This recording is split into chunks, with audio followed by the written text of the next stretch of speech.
Hello everybody, welcome to this devotion that I'm doing today, and I'm going to base it on a very famous psalm, Psalm 121. I lift up my eyes to the hills. Where does my help come from? My help comes from the Lord, the maker of heaven and earth. He, the Lord here, will not let your foot slip. He who watches over you will not slumber. Indeed, he who watches over Israel will neither slumber nor sleep. The Lord watches over you. The Lord is your shade at your right hand, and the sun will not harm you by day, nor the noon by night. The Lord will keep you from harm. He will watch over your life. The Lord will watch over your coming and your going, both now and forevermore. Watching. The Lord is the one who watches over our life. Watching in the Old Testament, in terms of your biblical understanding, doesn't mean just seeing with your eyes. It's not just looking. It means being alert. It means protection. It means keeping people safe. It means watching over people and keeping them from danger. It means that the one who is watching has your whole life in view. So God has our lives in view. He's watching us. He's protecting us. He's keeping us in his care. And he doesn't slack off from that. He doesn't get distracted. He doesn't make mistakes. He doesn't fall asleep. He says, the Lord will neither slumber nor sleep. He's constantly watching over us. I think this is a really important psalm in the times that we live in. Because if we thinking particularly about this week, think about for example, the people who have been let in with coronavirus. Those who were in charge of watching, of being alert, of keeping us safe, were sleeping, slumbering, not paying attention. And so the consequences of that is that risk or danger enters in. Now we know, and I think most people are, completely shocked and disturbed that this could even happen in the current environment that we live in.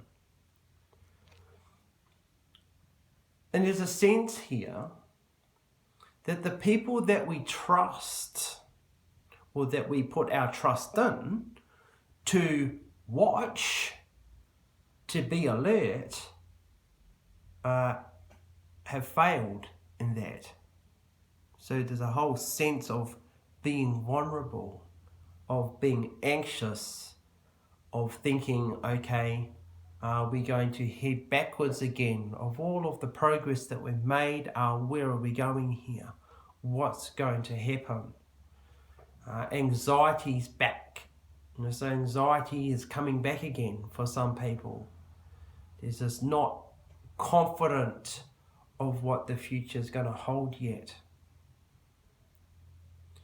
But I think in times like these, it's really important for us to remember that we know because of our sinful natures, because of humanity and the way that it is, that things happen. But we also know that we believe in the one who never stops watching. We believe in the one who never sleeps or slumbers. We believe in the one who has us in his hands, in his care. This is where we go to in times like these. We come back to our faith that the Lord is the one who has us in his hands.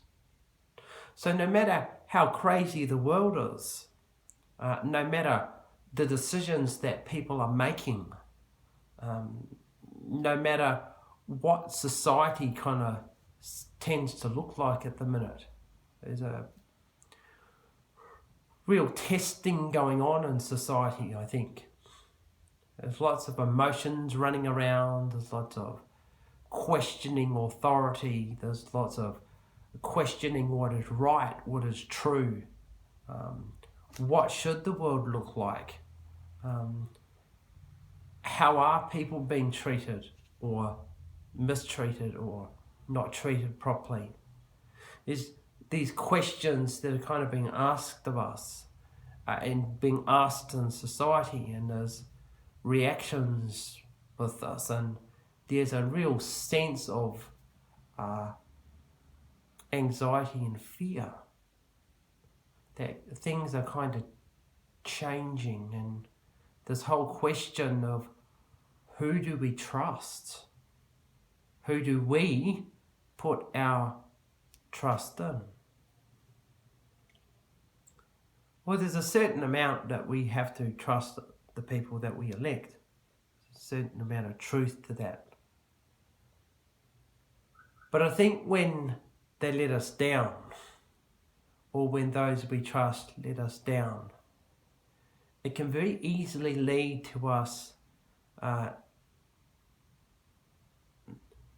focusing on our own resources, or coming to the conclusion that we have to look after ourselves, that we have to take the protective action. Whereas part of the Christian life, a part of the Christian walk, a part of walking together is the trust that the Lord is the one who watches us. The Lord is the one who has you and me in his hands no matter what. No matter what this future holds, or what's going to happen or what's not going to happen, the Lord is alert. He has you and me in his sight. He has the body of Christ in his sight. He is watching. He's alert. He's keeping. He's protecting. And he doesn't stop. Despite what it might look like, despite how crazy things seem to be, despite the fact that people who have been entrusted let us down. Sometimes that's outside in terms of government or other things, but sometimes it's even a part of people within the church, within the body of Christ. We let each other down. We don't always act or do things in a way that are trustworthy. And so often, I think there's a reaction against the church and society at the moment for areas in which we as Christians and as broadly have probably let people down in ways. But we stand as the body of Christ, as the followers of Christ, knowing that we're forgiven, but knowing that the Lord watches us, that the Lord watches you and me, that he has you and me in his hands. So as we move forward in these next few months, and as we're living life, I encourage you to ponder on this psalm, to come back to it, to remind yourselves that, hey, the Lord is watching us. He's got this. He's got us and he's got this. That he is the one to whom we can trust. In fact, he's the only one that we can trust. And he is faithful in all that he does. The Lord will keep you from all harm. He will watch over your life. The Lord will watch over your coming and your going, both now and forevermore. Amen.